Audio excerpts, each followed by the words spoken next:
أكدت مصادر داخل المنتخب المغربي عودة عبد الرزاق وحمد الله مهاجم اتحاد جدة إلى معسكر أسود الأطلس بعد استبعاده من المشاركة بكأس إفريقيا. وكان وليد الركراكي مدرب المنتخب المغربي قد أعاد حمد الله ليشارك مع الأسود في مونديال قطر بعد غياب طويل، إلا أنه لاحقا تم استبعاده بسبب تراجع أداء. وأوضحت المصادر لكورة أن ذلك يعد مكافأة لحمد الله على تألقه في الفترة الحالية رفقة الاتحاد، إذ يعد هدافه الأول برصيد 13 هدفا. وأفادت الضحية الأبرز خلال هذه المرحلة هو يوسف النصيري لاعب إشبيلية، وهو الأمر المتعلق بأيوب الكعبي متصدر ترتيب هدافي الدوري اليوناني رفقة أولمبياكوس.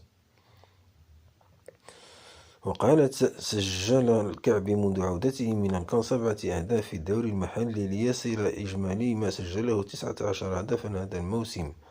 لذلك الركراكي سيعود لثنائية حمد الله والكعبي، ولم يعد لنصيري اللاعب المفضل سابقا يحظى بنفس المكانة.